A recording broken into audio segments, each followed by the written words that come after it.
arkadaşlar, örgü kanalıma hoş geldiniz. Bugün sizlere çok güzel bir bebek takımının tanıtımını yapmak istiyorum. Ben bugün bu renk ile erkek bebek için çalıştım.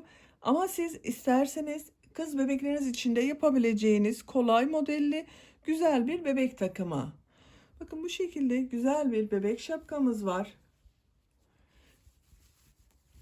Gördüğünüz gibi çok güzel görüntüsü var. Bebeğin başında çok daha güzel duruyor. Güzel bir bebek yeleğimiz var. Ben bu yeleğin anlatımını daha önce yaptım. YouTube kanalıma yükledim. Sizler tarafından çok beğenildi yeleği ve hırkası benden istendi. Onun için bugün hırkasının anlatımını yapıyorum. Bu şapka ve yelekten yapmak isteyenler için ben bunun her ikisinin de YouTube linklerini bu videonun açıklama bölümüne ekliyorum. Siz izlemekte olduğunuz bu videonun açıklama bölümünde bulunan şapka ve yelek linklerinin üzerine tıkladığınız zaman siz de bunlardan yapabilirsiniz. Biz bugün bu güzel hırkamızı yapacağız arkadaşlar. Model olarak çok kolay. Robasını trabzanlarla yapıyoruz. Gövde bölümünde de trabzan ve sık iğneleri kullanıyoruz. Bakın çok güzel modelli bir hırka arkadaşlar. Şiş örgüsünden hiçbir farkı yok. Ben 4 adet düğme diktim. Siz isterseniz bu düğme aralıklarını daha sık yaparak 5 adet düğme de yapabilirsiniz. Açık olarak hırkamızı görelim. Bakın hırkanın arka görüntüsü böyle. Çok güzel bir model. Tekrar ediyorum arkadaşlar. Ben çok seviyorum bu modeli. Hem görüntü olarak güzel hem de yapılışı çok kolay. Kol uçlarında bu şekilde etek ucunda uygulamış olduğum lastik örgüsünü uyguladım bakın. Bu hırkanın örgüsünde iplik olarak bunun gibi 1,5 adet iplik kullandım arkadaşlar. Bakın ikinci iplik yumağından bu kaldı. Markasını ve rengini çok soran arkadaşlar oluyor. Siz bu hırkayı istediğiniz marka ipleri, istediğiniz renkleri kullanarak örebilirsiniz. Kullanmış olduğum iplik üzerinde bakın Fulya diye bir markası olan bir iplik. Eskiden elimde kalma bir iplikti. Onu kullandım. 100 gram %100 akrilik bir iplikti bu arkadaşlar. Renk numarası yok üzerinde. Siz bunu istediğiniz renkleri kullanarak örebilirsiniz. Tığ olarak da elimin sıklığına ve ipliğin kalınlığına uygun olarak da 3 milimlik tığ kullandım. Kullanmış olduğum ipliğin kalınlığı yaklaşık olarak 330-340 metrelik bir ip bakın. İnce dokulu bir ip. Onun için 3 milimlik tığ kullandım. Ama siz isterseniz 3,5 veya 2,5 da kullanabilirsiniz. Size bitmiş olarak ölçülerini de vermek istiyorum. Kol altından genişliğini ölçüyorum. 27 santim. Kol altından yüksekliğini ölçüyorum. Bakın kol altını sıfıra tuttum. 20 santim. Omuzdan itibaren tam yüksekliğini ölçüyorum. 32 santim. Bu da 1 yaş bebek için güzel bir ölçü oldu. Ama bebeğiniz bunu 3 ayından itibaren çok rahat kullanabilir. İlk önceleri kolları biraz uzun gelecektir. Bu şekilde geriye bakın bükerek kullanılabilir. Bebeğin boyu uzadıkça bu açılarak kullanılır. Güzel bir model arkadaşlar. Malzemelerimizi söyledik, ölçülerimizi verdik. Hazırsak hep birlikte bu güzel hırkamızın örgüsüne başlayalım. Kanalıma abone değilseniz abone olmayı unutmayın lütfen. Kanalıma abonelik ücretsizdir. Kanalıma abone olup orada bulunan zil şeklinde aktif konuma getirirseniz bundan sonra kanalıma yükleyeceğim videolardan ilk önce sizlerin haberi olacaktır. Örgüye başlamadan önce minik bir de hatırlatma yapmak istiyorum. Videolarımın bazılarına dilimizi anlamayanlar için altyazılar oluşturuyorum. Siz izlediğiniz videoda bu yazıları görmek istemiyorsanız ayarlar bölümünden altyazıları kapalı konuma getirirseniz yazıları görmezsiniz. Hepinize kolay gelsin. İyi izlemeler. Örgümüze roba başlangıcı için zincir çekerek başlıyoruz. İlk ilmeği ben bu şekilde oluşturuyorum. Size nasıl kolay geliyorsa ilk ilmeği o şekilde yapabilirsiniz. Ve zincirlerimi çekmeye başlıyorum. Roba başlangıcı için 70 tane zincir çekiyoruz. 70 zinciri çektim. Çekmiş olduğum bu zincirin kaç santim olduğunu ölçüyorum. Bakın başlangıca sıfıra tutuyorum. Ölçtüğüm zaman 32 santim. Elimin sıklığına göre 70 zincir çekerek 32 santimlik bir ölçü elde ettim. Bakın bu şekilde başlangıç zincir sayımız bu. Bu ilk sıra zinciri çok sıkı çekmemeye dikkat edelim. Şimdiki sırada trabzanlar yapacağız. 1, 2, 3 zincir çekiyorum. İpi tığın üzerine alıyorum. 1, 2, 3 ilmek atlıyorum. 4. ilmek içerisine trabzan yapıyorum. Bu ilk sırada trabzanlar yapacağız. Trabzanları yaparken ön, kollar ve arka bölümü de ayırmış olacağız arkadaşlar. Ön bölüm için 11 trabzan yapıyoruz. Bu başlangıçta 3 ilmek atladığımızda bir trabzan olacak. Bakın 1, 2, 3, 4, 5, 6, 7, 8,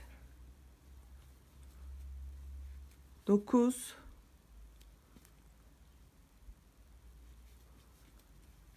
10, 11. 11 trabzanı yaptım. Sayıyoruz bakın. 1, 2, 3, 4, 5, 6, 7, 8, 9, 10, 11. Arttırma yeri için bir zincir çekiyorum. İpi tığın üzerine alıyorum. Takip eden ilmek içerisine kol bölümü için ilk trabzanı yapıyorum. Bu şekilde bakın. Kol bölümü için de 14 trabzan yapıyoruz. 1, 2, 3, 4, 5, 6, 7, 8, 9, 10,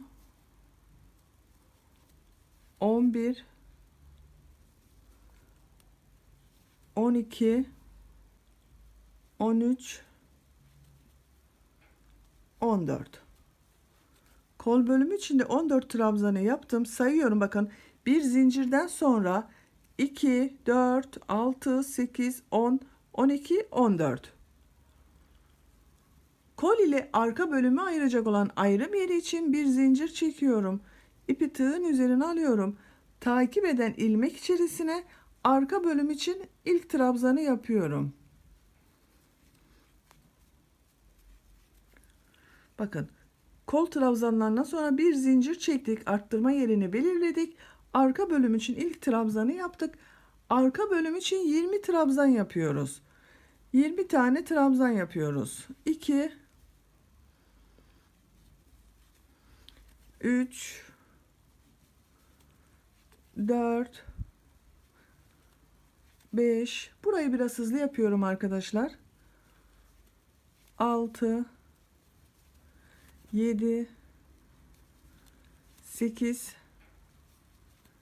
9, 10, 11, 12, 13, 14, 15, 16, 17,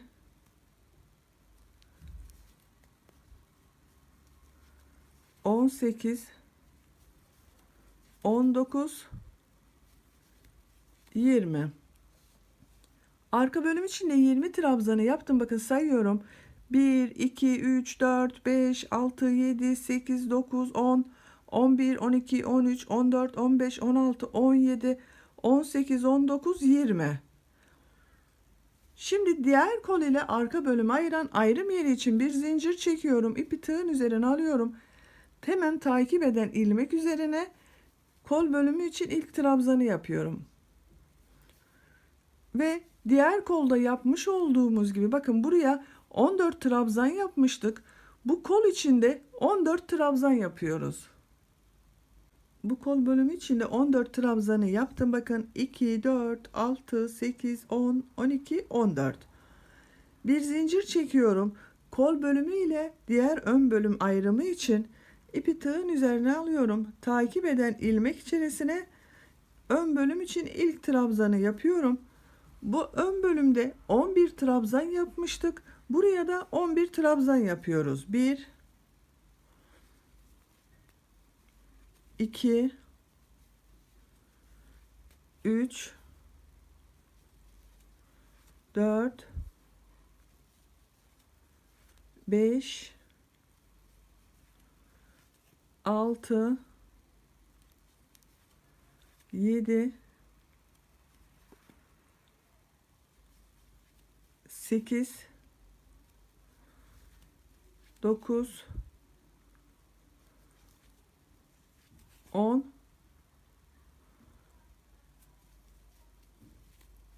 11. Bu ön bölüm içinde 11 trabzanı yaptık. Bu ilk sırada trabzanlar yaptık ve ayrım yerlerinde belirlemiş olduk. Bu sırada ön bölümler için 11 trabzan, kol bölümleri için 14 trabzan, arka bölüm için de 20 trabzan yaptık. Arttırma yerlerinde birer zincir çektik. İkinci sıradayız. İkinci sırada tekrar trabzanlar yapacağız. Bu trabzanların üzerine birer defa trabzan yapıyoruz. Arttırma yerlerinde 2 trabzan, 2 zincir, 2 trabzan yapıyoruz. İlk ilmek üzerine bir trabzan yapıyorum. Takip eden ilmekler üzerine de birer defa trabzan yapıyorum.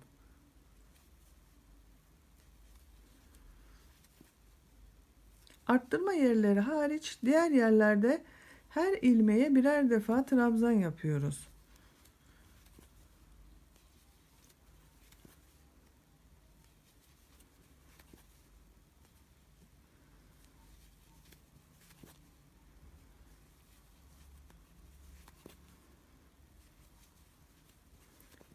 Ön bölümde bulunan ilmekler üzerine bakın trabzanları yaptım.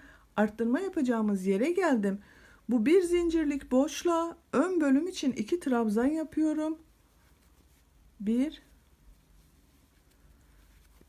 2 1 2 zincir çekiyorum. İpi tığın üzerine alıyorum.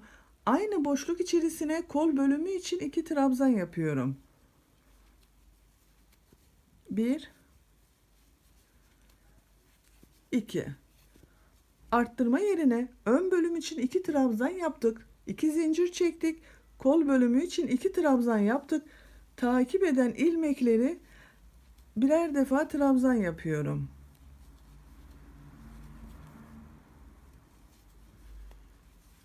Bakın bu şekilde. Buraya kadar trabzanlara devam edelim. Kol bölümünde bulunan ilmekler üzerine bakın birer defa trabzan yaptım. Kol ile arka bölümü ayıran ayrım yerine geldim. Bu bir zincirlik boşluğa kol bölümü için 2 trabzan yapıyorum. 1 2 1 2 zincir çekiyorum. Aynı boşluk içerisine arka bölüm için 2 trabzan yapıyorum. 1 2 2 trabzan, 2 zincir, 2 trabzan yaptık. İpi tığın üzerine alıyorum. Arka bölümde bulunan ilmekler üzerine birer defa trabzan yapıyorum.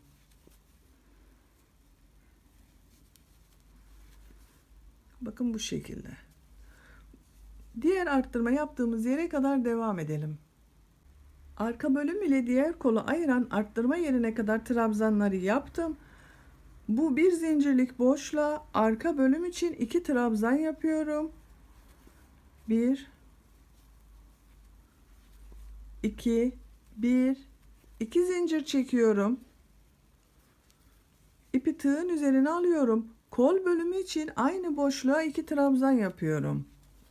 1 2 2 trabzan, 2 zincir, 2 trabzanı yaptım. Kol bölümünde bulunan ilmeklere birer defa trabzan yapıyorum.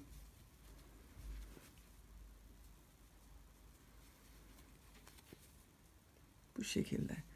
Buraya kadar devam edelim. Kol bölümünde bulunan ilmekler üzerine trabzanları yaptım. Arttırma yaptığımız yerdeyiz. Bir zincirlik boşluğa kol bölümü için 2 trabzan yapıyorum. 1 2 1 2 zincir çekiyorum. Aynı boşluğa ön bölüm için 2 trabzan yapıyorum. 1 2. Buraya da 2 trabzan, 2 zincir, 2 trabzan yaptık. Takip eden ilmekleri trabzan olarak devam ediyorum. Bu şekilde sıra sonuna kadar trabzanlara devam ediyoruz.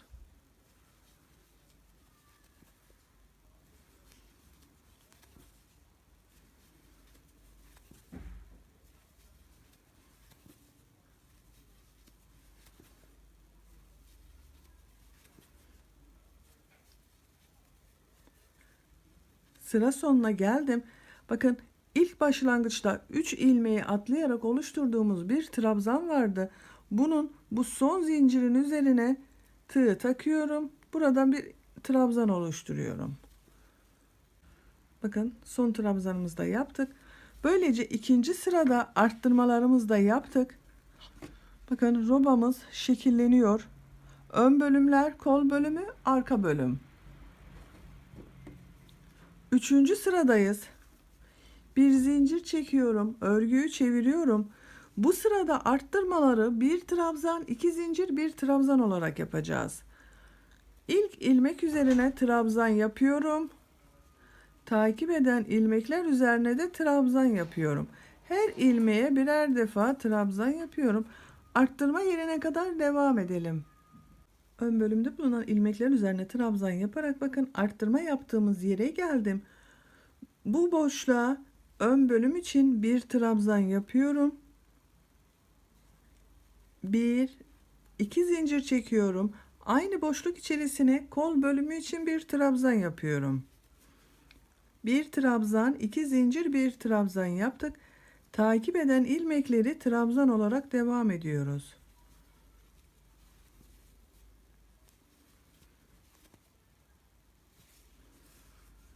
Bu arttırma yerine kadar devam edelim.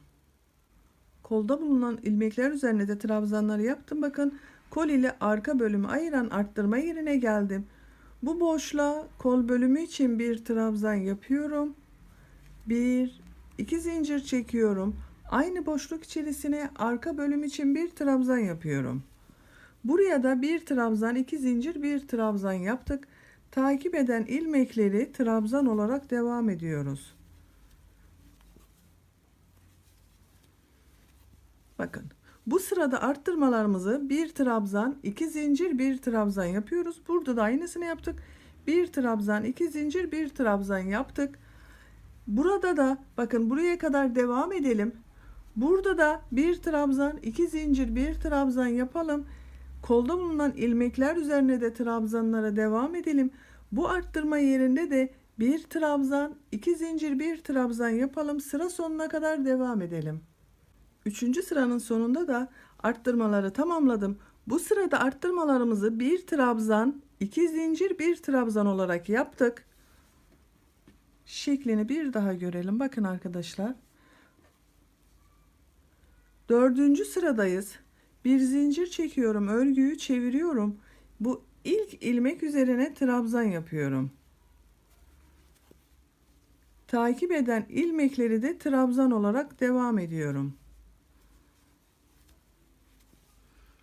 Arttırma yerine kadar trabzanları yapalım. Ön bölümde bulunan ilmekler üzerine trabzanları yaparak arttırma yapacağımız yere geldim. Bu sırada arttırmalarımızı 2 trabzan, 2 zincir, 2 trabzan yapıyoruz. Boşluğa ön bölüm için 2 trabzan yapıyorum. 1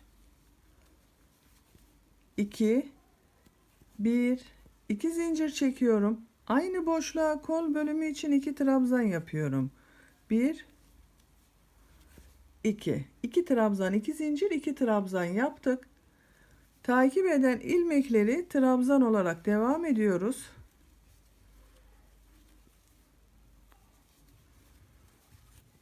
Bakın arkadaşlar. Bu sırada arttırmamızı 2 trabzan, 2 zincir, 2 trabzan olarak yaptık. Bir alt sırada 1 trabzan, 2 zincir, 1 trabzan yapmıştık. İlk arttırmamızda 2 trabzan, 2 zincir, 2 trabzan yapmıştık. Arttırmalarımız bu şekilde devam edecek. Bir sırada şimdi yapmış olduğumuz gibi arttırma yerlerinde 2 trabzan, 2 zincir, 2 trabzan yapacağız. Diğer ilmeklere birer defa trabzan yapacağız.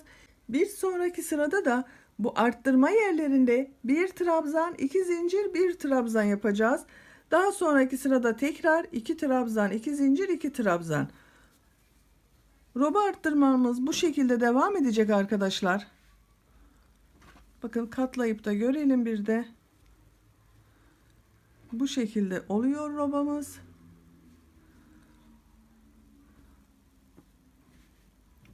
Roba arttırmalarını bir sırada 2 trabzan, 2 zincir, 2 trabzan, bir sonraki sırada 1 trabzan, 2 zincir, 1 trabzan yaparak yapacağımız örgünün büyüklüğüne göre tamamlayalım gelelim.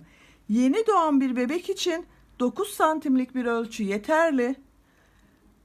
3-6 aylık bir bebek için de 10 santimlik ölçü yeterli arkadaşlar. 6-12 aylık bebek için de 11-12 santim yapmanız yeterli olacaktır. Bu şekilde roba örgüsünü tamamlayalım gelelim. Robanın örgüsünü her sırada arttırmalar yaparak benim için gerekli olan yüksekliğe kadar ördüm. Kaç sıra ördüğümü sayıyorum. 1, 2, 3, 4, 5, 6, 7, 8, 9, 10. 10 sıra trabzan sırası elde ettim. Bunun kaç santim olduğunu da ölçüyorum. Bakın şu şekilde ölçtüğüm zaman 12 santimlik roba yüksekliği var. Robamızın şeklinde görelim. Bakın arkadaşlar böyle. 11. sıradayız. 11. sırada kolları gövdeden ayıracağız. Örgümüze artık gövde ile devam edeceğiz. 11. sırayı trabzan olarak yapıyorum. Bir zincir çekiyorum. Örgüyü çeviriyorum. İlk ilmek üzerine trabzan yapıyorum. Takip eden ilmekler üzerine de birer defa trabzan yapıyorum.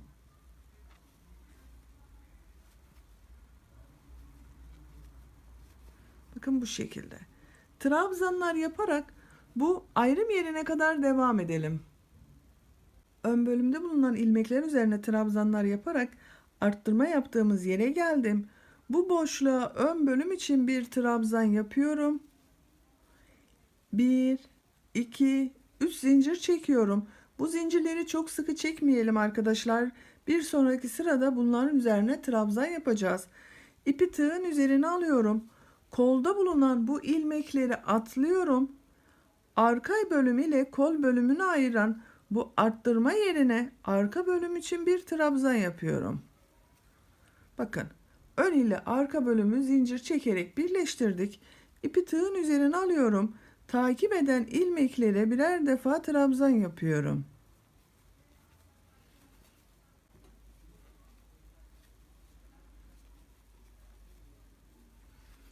Bu şekilde birer defa trabzan yapacağız. Kol altı için 3 zincir çektik. Ön ve arka bölümü birleştirmiş olduk. Arka bölümde bulunan bu ilmekler üzerine trabzanlar yaparak diğer arttırma yerine kadar devam edelim.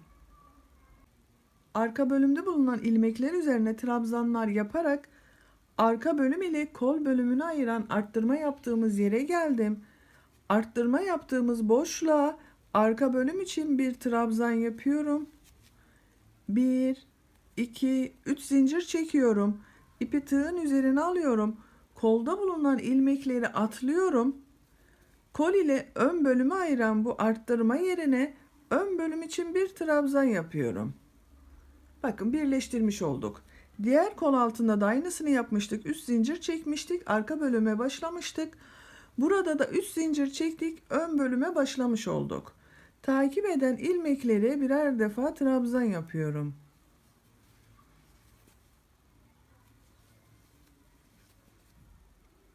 Sıra sonuna kadar devam edelim. Ön bölümde bulunan ilmekler üzerine bakın trabzanları yaparak sıra sonuna geldim. Robamızın şeklinde bir görelim arkadaşlar. Bakın bu şekilde ön ve arka bölümü birleştirdik.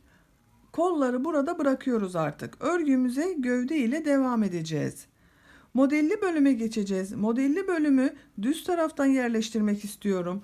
Şu anda örgünün ters tarafındayım. Bakın. Onun için buraya bir sıra sık iğne yapıyorum. Bir zincir çekiyorum. İlk ilmek üzerine sık iğne yapıyorum. Takip eden ilmekleri de sık iğne olarak devam ediyorum. Her ilmeğe birer defa sık iğne yapıyorum. Bu şekilde sık iğneler yaparak sıra sonuna kadar devam edelim. Bu kol altında üçer tane zincir çekmiştik. Onların üzerine de sık iğneler yapacağız. Sıra sonuna kadar sık iğneleri tamamlayalım gelelim. Bu sırayı sık iğneler yaparak bakın sıra sonuna kadar tamamladım. Kol altında çekmiş olduğumuz üst zincirin üzerine de birer tane sık iğne yaptım. Model sırasındayız. Bakın şeklini bir daha görelim. Düz tarafta model sırasındayız.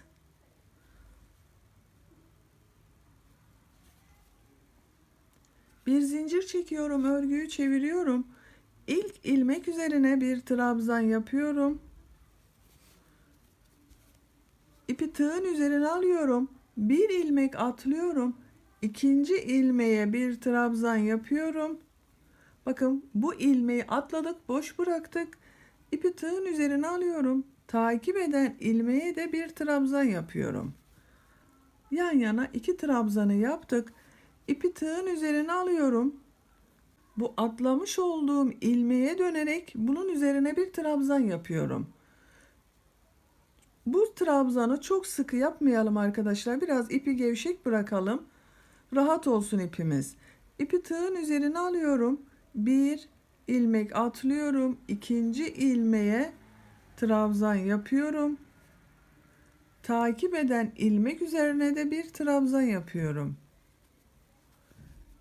Yan yana iki trabzanı yaptık. İpi tığın üzerine alıyorum. Atlamış olduğum bu ilmeğe dönerek trabzan yapıyorum. Bakın bu şekilde çapraz olan bir görüntü elde ediyoruz. İpi tığın üzerine alıyorum. Bir ilmek atlıyorum. İkinci ve üçüncü ilmeğe trabzan yapıyorum.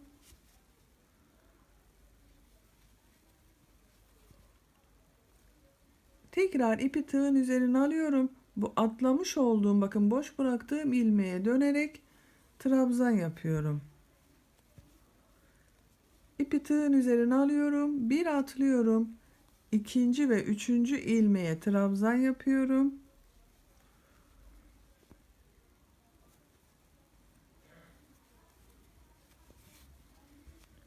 Atlamış olduğum ilmeğe dönerek trabzan yapıyorum. Bu son yaptığımız trabzanı biraz gevşek bırakarak yapalım. Bakın bu şekilde oluyor. Bir ilmek atlıyoruz. 2 ve 3. ilmeklere trabzan yapıyoruz.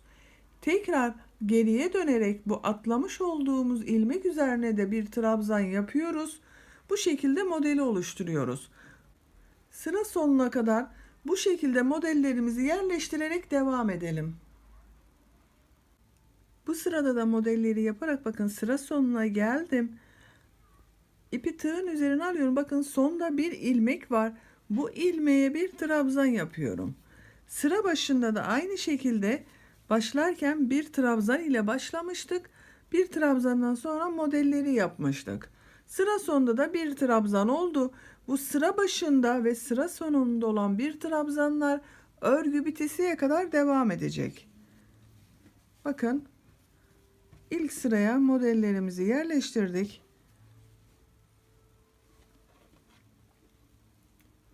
Bu şekilde arkadaşlar. Bir zincir çekiyorum. Şimdiki sırada bir sıra sık iğne yapacağız. İlk ilmek üzerine bir sık iğne yapıyorum. Takip eden ilmekleri de sık iğne olarak devam ediyorum. Her ilmeğin üzerine birer defa sık iğne yapıyoruz. Bu şekilde. Sık iğneler yaparak sıra sonuna kadar devam edelim. Model sırasının üzerinden bir sıra sık iğne yaptım. Bakın sıra sonuna kadar tamamladım. Tekrar model sırasındayız. Bir zincir çekiyorum. Örgüyü çeviriyorum. Burada yapmış olduğumuz modellerin aynısını da bu sırada yapacağız. İlk ilmek üzerine bir trabzan yapıyorum. İpi tığın üzerine alıyorum. Bir ilmek atlıyorum. İkinci ve üçüncü ilmeklere trabzan yapıyorum. Bir trabzan yaptım. Takip eden ilmek üzerine de trabzan yaptım. 2 trabzanı yaptık. İpi tığın üzerine alıyorum. Atlamış olduğum bu trabzana dönerek trabzan yapıyorum. İpi tığın üzerine alıyorum. Bir ilmek atlıyorum. İkinci ilmeğe trabzan yapıyorum. Üçüncü ilmeğe de bir trabzan yapıyorum. İpi tığın üzerine alıyorum. Atlamış olduğum bu ilmeğe dönerek trabzan yapıyorum. Bir atlıyorum, ikinci ilmeğe trabzan yapıyorum. Üçüncü ilmeğe de trabzan yaptım. Atlamış olduğum ilmeğe dönerek trabzan yapıyorum. Bu şekilde arkadaşlar bakın. Bu model sırasının tekrarını yapıyoruz. Sıra sonuna kadar devam edelim. İkinci model sırasında da modelleri yerleştirerek bakın sıra sonuna geldim. Modeller birbirini takip ediyor gördüğünüz gibi. Bir zincir çekiyorum, örgüyü çeviriyorum. Bu sırada tekrar bir sıra sık iğne yapacağız arkadaşlar. İlk ilmek üzerine sık iğne yapıyorum. Takip eden ilmekler üzerine de her ilmeğe birer defa sık iğne yapıyorum.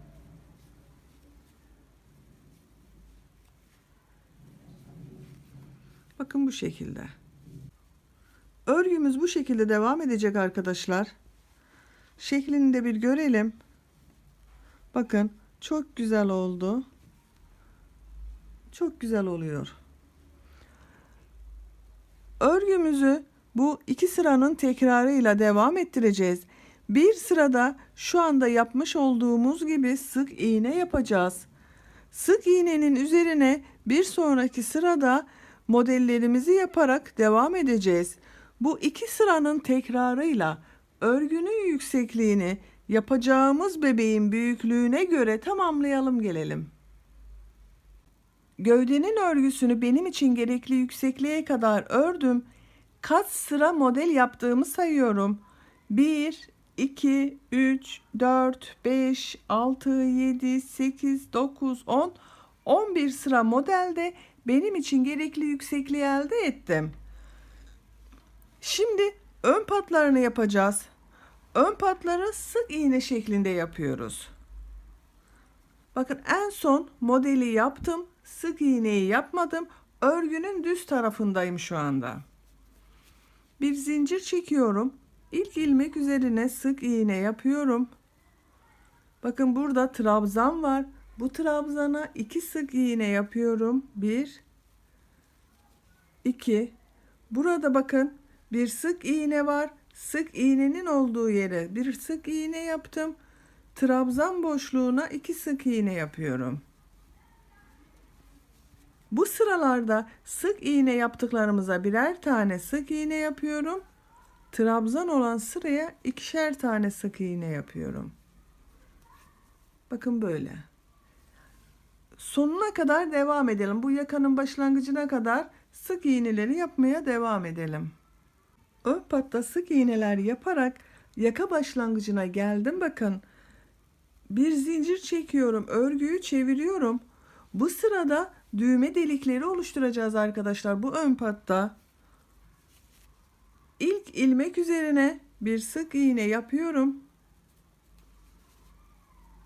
İlk düğme deliğini buraya yapıyorum. 1 2 zincir çekiyorum. 1 2 ilmek atlıyorum. Üçüncü ilmeğe sık iğne yapıyorum. Bakın burada bir düğme deliği oluşturduk. Diğer düğme deliğine kadar sık iğne olarak devam ediyorum. Bu yapmış olduğumuz sık iğnelerde sayalım. Bakın 1 yaptım. 2 3 4 5 6 7 8 9 10 11 12. Bakın düğme deliğinden sonra 12 sık iğne yaptım. Buraya ikinci düğme deliğini oluşturacağız. 1 2 zincir çekiyorum. 1 2 ilmek atlıyorum. Üçüncü ilmek içerisine sık iğne yapıyorum. Arada bakın 1 2 atladık, 2 zincir çektik. Ve tekrar sayıyorum. 12 tane sık iğne yapmıştık buraya. Buraya da 12 sık iğne yapacağız. 1 2 3 4. Burayı hızlı yapıyorum arkadaşlar. 5 6 7 8 9 10 11 12. Tekrar üçüncü düğme deliği için zincir çekiyorum. 1 2 zincir çekiyorum. 1 2 ilmek atlıyorum. Bakın 1 2 atladım. Üçüncü ilmeğe sık iğne yapıyorum. Yine 12 tane sık iğne yapacağız. 1 2 3 düğme deliğini yaptık. 1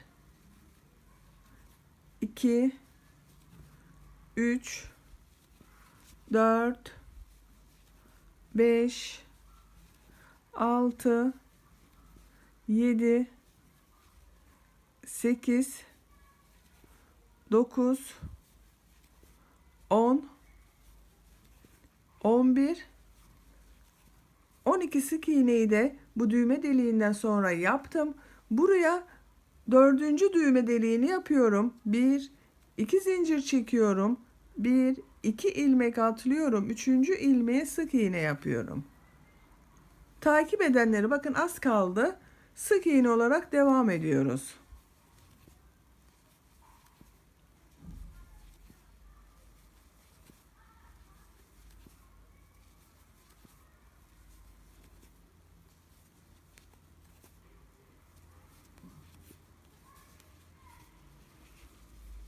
Ön patta ikinci sırada sık iğneler yaptık. Sık iğneleri yaparken düğme deliklerini de oluşturduk.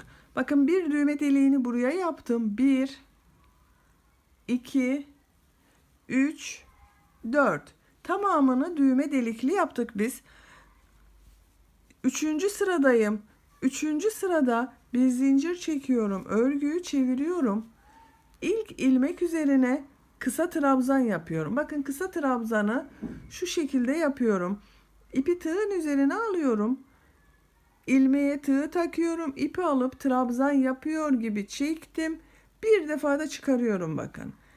İp doluyorum. Trabzan yapıyor gibi alıyorum. İlmeği bir defa da çekiyorum. 2 defa da çıkarmıyoruz. Kısa trabzan yapıyoruz bu şekilde.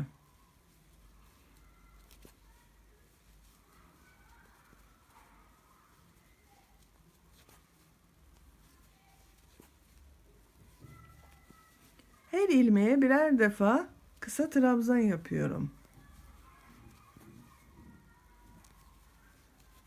Bakın düğme deliğinin olduğu yere geldim. Burada 2 zincir çekmiştik. Bu 2 zincirli boşluğa 2 tane kısa trabzan yapıyorum. 1 2. Takip edenleri her ilmeğe birer tane kısa trabzan yapıyorum.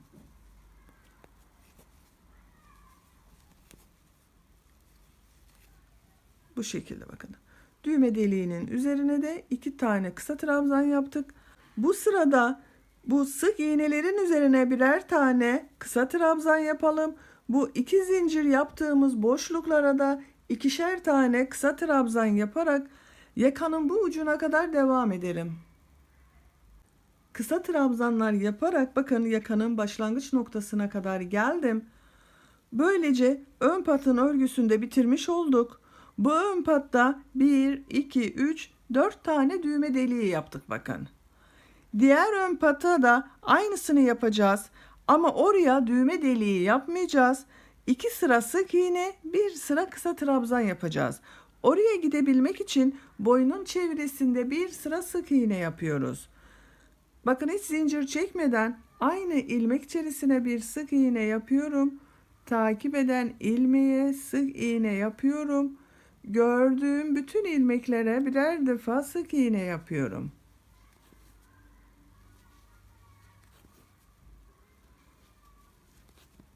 Bu şekilde.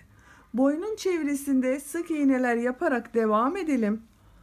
Burada ön patada 2 sıra sık iğne, 1 sıra kısa trabzan yapalım. Buraya kadar devam edelim. Diğer ön patın örgüsünde tamamladım arkadaşlar. Boynun çevresinde 1 sıra sık iğne yaparak ön pata geldim. Ön patta 2 sıra sık iğne, 1 sırada son sırada kısa trabzanlar yaptım. Diğer ön patta da aynısını yapmıştık. Buraya düğme delikleri oluşturmuştuk. Buraya düğme deliği oluşturmadım. Düz yaptım bakın. Böylece ön patların örgüsünü bitirmiş olduk. Bakın bu şekilde olacak. Bu düğme deliklerinin tam karşısına denk gelen yerlere düğmelerini dikeceğiz. Bakın uç noktasındayız. Etek ucunda lastik bölümünü yapacağız. Bir zincir çekiyorum. Bakın bu ilk ilmek üzerine trabzan yapıyorum. Takip eden ilmek üzerine de bir trabzan yapıyorum. Bu sırayı bir sıra trabzan yapacağız arkadaşlar. Bakın her ilmeğe birer defa trabzan yapıyorum.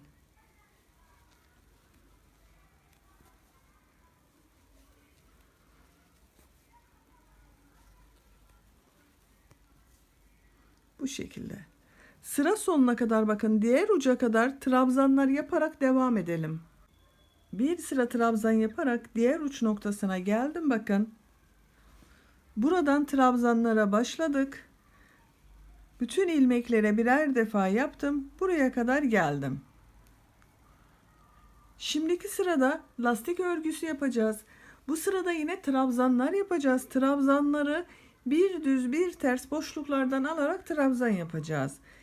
1 2 zincir çekiyorum. Örgüyü çeviriyorum.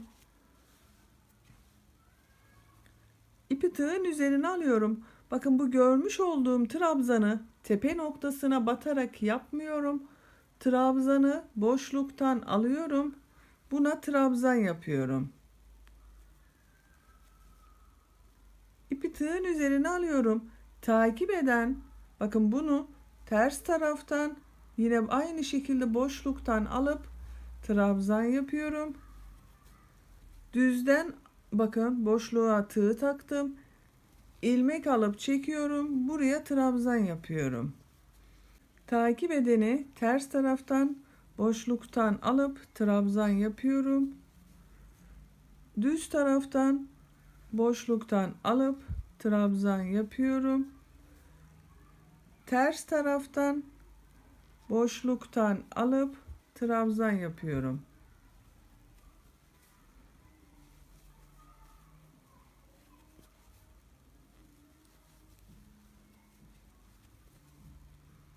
Bakın böyle lastik örgüsü elde ediyoruz. Bu sırayı da bu şekilde devam ettireceğiz arkadaşlar. Trabzanları bir düz bir ters boşluklardan alıp yaparak sıra sonuna kadar devam edelim. Bu sırada lastik yapabilmek için trabzanları bir düz bir ters boşluklardan alıp trabzan yaparak sıra sonuna kadar geldim. En son yapmış olduğum bakın düz tarafta benden taraftan yapmış olduğum trabzan. İpi tığın üzerine alıyorum. Son bir ilmek kaldı burada. Bu ilmeği tepe noktasına batıyorum. Trabzan yapıyorum. Sıra başında da bir ilmeği bakın burada 2 zincir çekmiştik. Bu bir trabzan olmuştu. Burada da düz olması için bunun tepe noktasına battık. 1 2 zincir çekiyorum, örgüyü çeviriyorum. Bakın lastik örgümüzde belli olmaya başladı. Bu sırada trabzanları nasıl görüyorsak o şekilde boşluklardan alarak trabzan yapacağız. İpi tığın üzerine alıyorum. Bakın ilk trabzan ters taraftan görünüyor. Ters taraftan boşluktan alıp trabzan yapıyorum. Takip eden düz tarafta görünüyor. Benden taraftan boşluktan alıp trabzan yapıyorum. İpi tığın üzerine alıyorum. Diğeri ters tarafta görünüyor. Ters taraftan boşluktan alıp trabzan yapıyorum. İpi tığın üzerine alıyorum. Düz tarafta görünüyor. Bakın düz taraftan boşluktan alıp trabzan yapıyorum. Nasıl görüyorsak o şekilde boşluklardan alarak trabzan yapıyoruz bu sırada.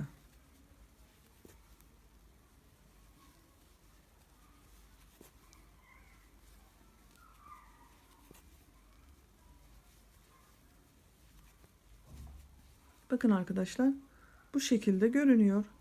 Sıra sonuna kadar trabzanları nasıl görüyorsak düzde gördüklerimizi düz taraftan boşluktan alacağız. Ters tarafta gördüklerimizi ters taraftan boşluktan alıp trabzan yaparak diğer uca kadar devam edelim. Hırkanın lastik örgüsünü ben bakın 3 sıra olarak tamamladım. İlk sıra trabzan yaptım. İkinci sırada bir ters bir düz boşluklardan alıp trabzan yaptım. Üçüncü sırada da nasıl görüyorsam o şekilde boşluktan alıp trabzan yaptım. Bu görüntü benim için yeterli. Görelim bir şeklini. Bakın arkadaşlar, bu şekilde görünüyor. Siz isterseniz bir sıra daha nasıl görüyorsan o şekilde boşluktan alıp trabzan yapabilirsiniz. Tamamen tercihinize kalmıştır. Ben ipimi burada kesiyorum.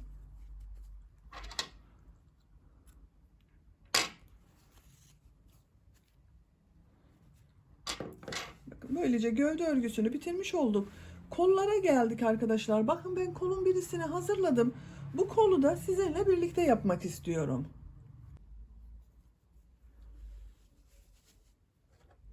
Kol altında yapmış olduğumuz bu ilmekten bakın bir ilmek çektim. Buraya bir defa düğüm atalım. Daha sağlam olsun arkadaşlar.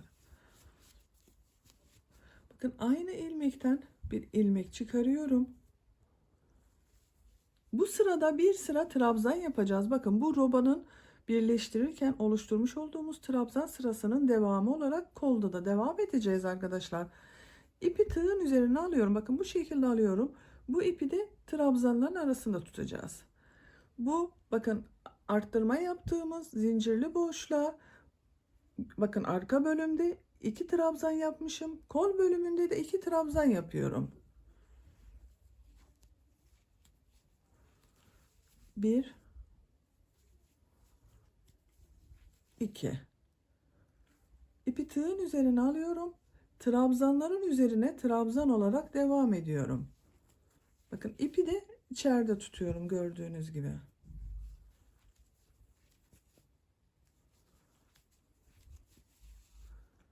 Kolda bulunan ilmekler üzerine trabzanlar yaparak devam edelim. Kolda bulunan ilmekler üzerine bakın trabzanları yaparak kol altının olduğu yere geldim. Burada da bakın bu arttırma yaptığımız boşluğa kol bölümü için 2 trabzan yapıyorum. 1 2. En son yapmış olduğum ilmek ile bakın bu kol altında başlamış olduğum ilmeği kaydırma yaparak birleştiriyorum. Görüntü olarak bakın görüntüsü böyle düzgün oldu. Devamı oldu gördüğünüz gibi. Robayı burada bitirmiş olduk.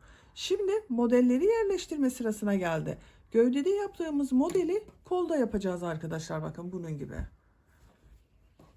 Modelden önce bir sıra sık iğne yapıyorduk. Buraya da örgü değişmesin diye bir sıra sık iğne yapalım. Görüntü aynı olsun. Bakın bir zincir yapıyorum. Örgüyü çeviriyorum. İlk ilmek üzerine sık iğne yapıyorum.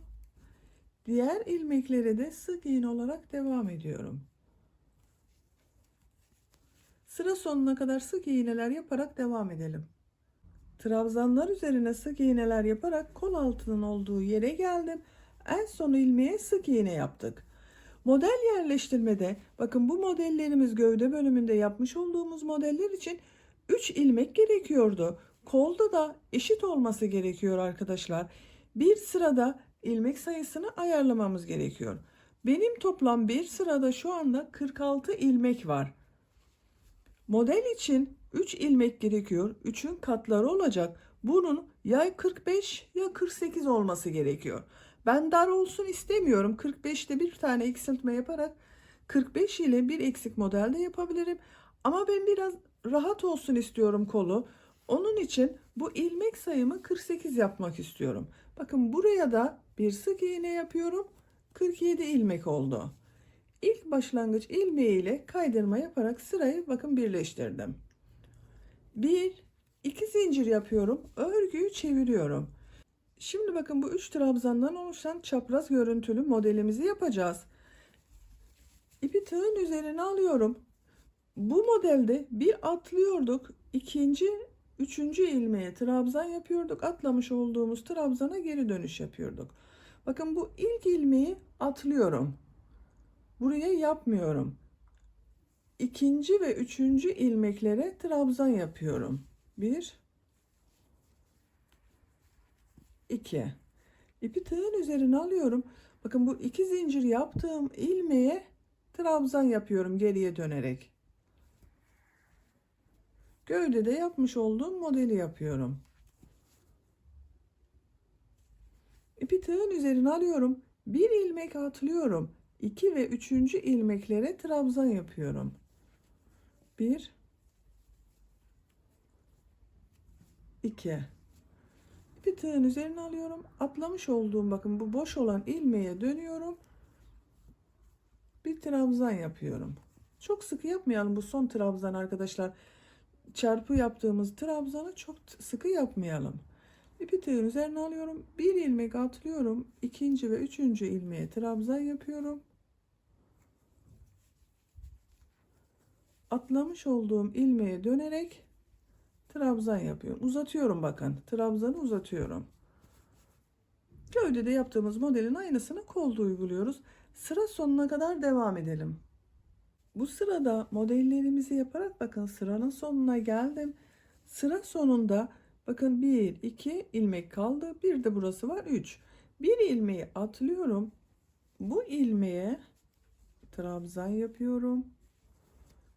Bakın burada bulunan bu ilmeğe de bir trabzan yapıyorum. Böylece 2 tane ilmek arttırmış olduk. Toplam ilmek sayımızda 48 oldu bu sırada. İpi tığın üzerine alıyorum. Atladığım ilmeğe dönerek trabzan yapıyorum. Bakın uzatıyorum. İlk başlangıçta yapmış olduğum bakın bu ilmek üzerine tığ takıyorum. Kaydırma yaparak sırayı birleştiriyorum. Yuvarlak yapıyoruz bakın kolu arkadaşlar. Gövde gibi geriye dönmüyoruz. Ama yine geriye döneceğiz. Model farkı olmasın diye bakın burada sık iğneyi ters taraftan yapmıştım. Buradan da ters taraftan yapıyorum bakın. Bir zincir yapıyorum. Örgüyü çeviriyorum. İlk ilmek üzerine sık iğne yapıyorum. Diğer ilmekleri de sık iğne olarak devam ediyorum.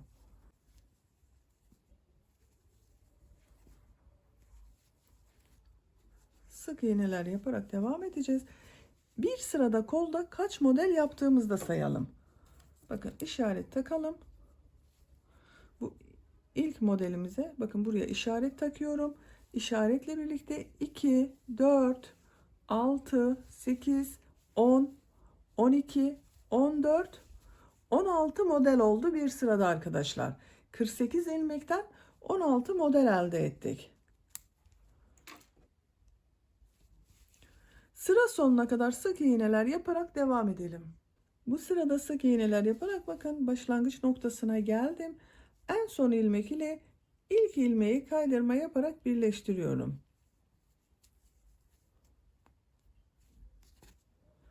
Bir, iki zincir yapıyorum. Örgüyü çeviriyorum. Tekrar model yerleştireceğiz bu sırada arkadaşlar. Bakın bu ilk ilmeği atlıyorum. 2 ve 3. ilmeğe trabzan yapıyorum. 1 2. Atlamış olduğum ilmeğe dönerek uzun trabzan yapıyorum.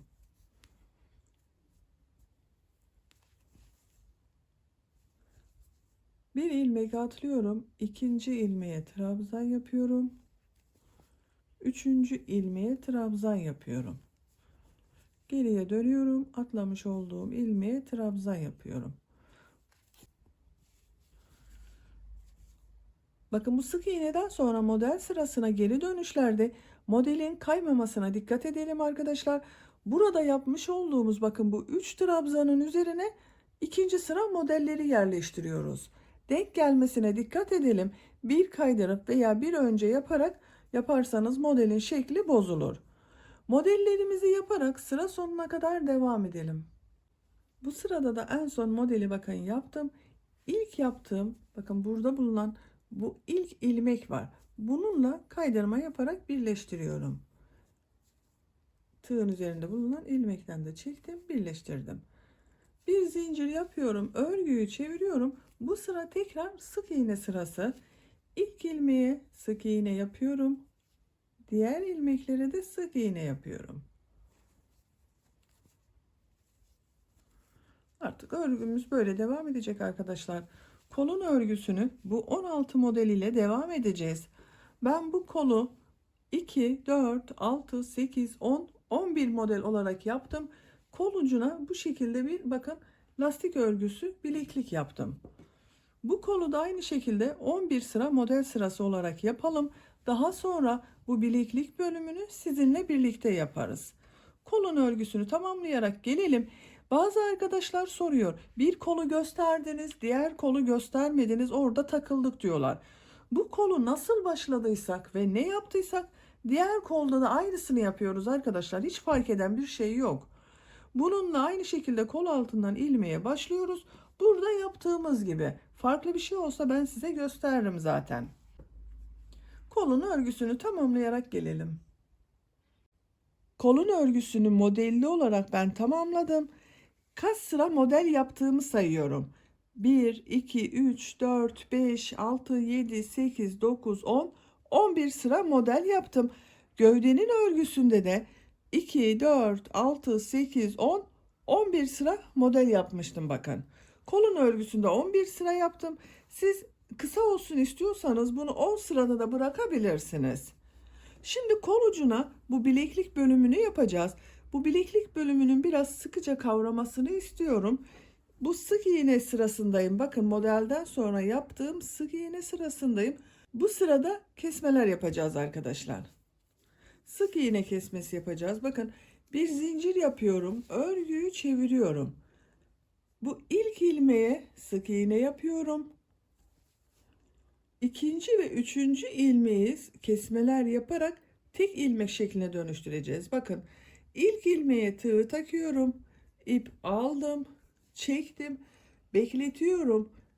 Diğer ilmeğe tığ taktım. İlmek aldım. Bekletiyorum. Tığın üzerinde 3 ilmek var. İlmek alıyorum. Üçünü içerisinden bir defa da çekiyorum. Burada bakın sık iğne kesmesi yaptım. 2 ilmeği tek ilmek şekline dönüştürdüm. Diğer ilmeğe tek ilmek yapıyorum. Bir ilmeği sık iğne yapacağız. İkinci ve üçüncü ilmekleri kesme yapacağız bakın. Bir sık iğne, bir kesme yapıyoruz.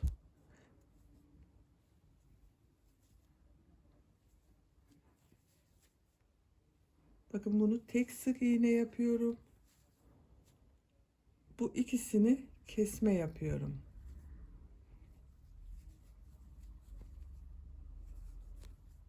Tek sık iğne yapıyorum. Kesme yapıyorum bakın bunu.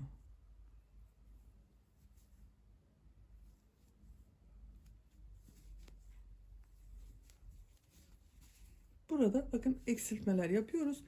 Sıra sonuna kadar bir ilmeğe sık iğne yapalım.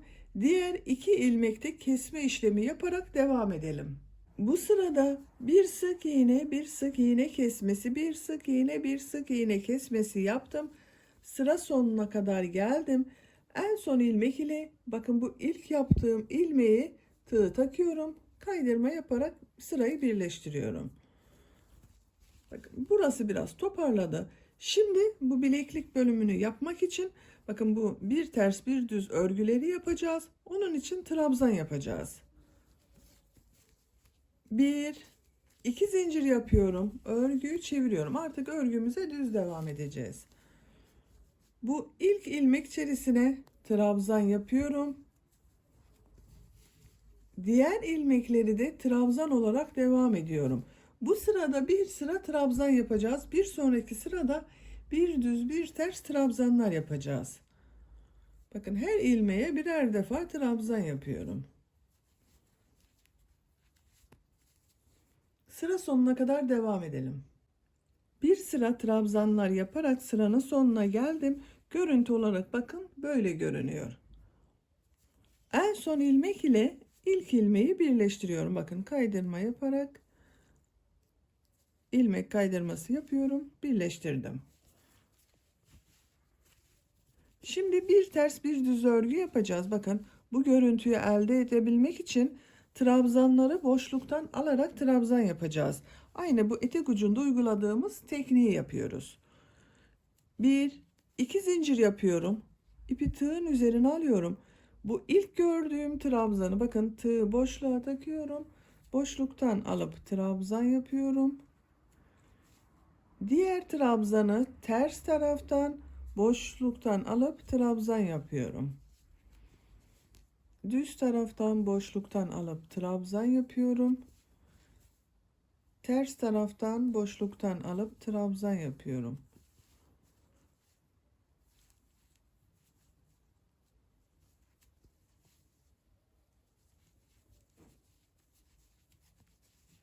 Sıra sonuna kadar devam edelim. Bu sırada trabzanları bir düz bir ters boşluklardan alıp trabzan yaparak sıra sonuna kadar geldim. En son ilmeği bakın düz taraftan boşluktan alarak trabzan yaptım. Bu son ilmek ile ilk ilmeği ilmek kaydırması yaparak birleştiriyorum. Bakın birleştirdik. Sıra başında bu iki zincir yaptığımızda ters tarafta görünen trabzan oldu bakın. 2 zincir yapıyorum. Bir üst sıraya çıkmak için. Bakın bu sırada trabzanları nasıl görüyorsan o şekilde boşluklardan alarak trabzan yapacağız. İlk gördüğüm bakın düz taraftan görünüyor. Düz taraftan boşluktan alıp trabzan yapıyorum. Ters tarafta görünüyor. Ters taraftan boşluktan alıp trabzan yapıyorum. Düz tarafta görünüyor. Düz taraftan boşluktan alıp trabzan yapıyorum. Böyle. Bu sırada trabzanları nasıl görüyorsan o şekilde boşluktan alarak trabzan yapalım. Sıra sonunda ilk ilmek ile ilmek kaydırması yaparak birleştirelim. Bir sıra daha nasıl görüyorsan o şekilde boşluktan alarak trabzan yapalım. Ben bunu bakın 1, 2, 3, 4 lastik görünümü yaptım. Siz de isterseniz 3 lastik görünümü yapabilirsiniz. 4 lastik görünümü yapabilirsiniz. 5 yapabilirsiniz. Tercihinize göre bu sıra sayısını tamamlayalım. Kol bilekliğini ben bakın tamamladım. İpi burada kesiyorum.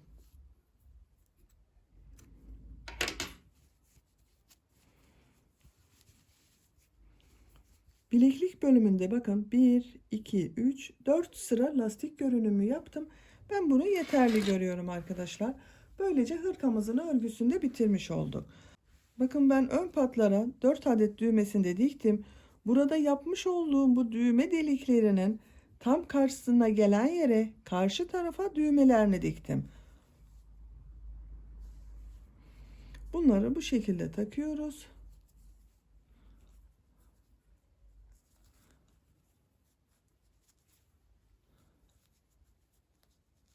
Bebeğimize giydiriyoruz. Çok güzel oluyor bakın. Çok güzel hırkayı sizinle birlikte yaptık arkadaşlar. Gördüğünüz gibi çok kolay ve çok güzel bir görünümü var.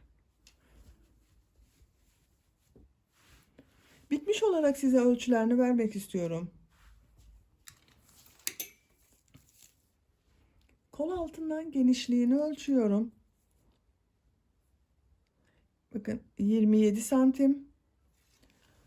Kol altından yüksekliğini ölçüyorum. 20 santim. Omuzdan itibaren tam yüksekliğini ölçüyorum. 32 santim. Kol boyunu ölçüyorum. Bakın omuzdan itibaren 30 santim. Kol altından itibaren 19 santim. Bu da 1 yaş bebek için güzel bir ölçü oldu. Daha küçük aylarda da kullanılabilir arkadaşlar. Bakın bu bileklik bölümünü geriye bükerek, biraz kolları uzun gelir. Bunu geriye bükerek kullanabilirsiniz. Bebeğin boyu uzadıkça bunu açarak kullanabilirsiniz. Açık olarak ters tarafında görüntüsünü görelim.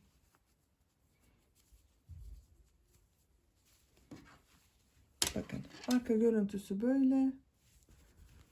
Açık olarak böyle. Bakın kol altı falan çok güzel oldu. Bilekliği de sıkı tutacaktır. Güzel olacaktır. İkinci ipten de çok az bir ip kaldı arkadaşlar. 1,5 adet ipi kullandım ben bu hırkanın örgüsünde.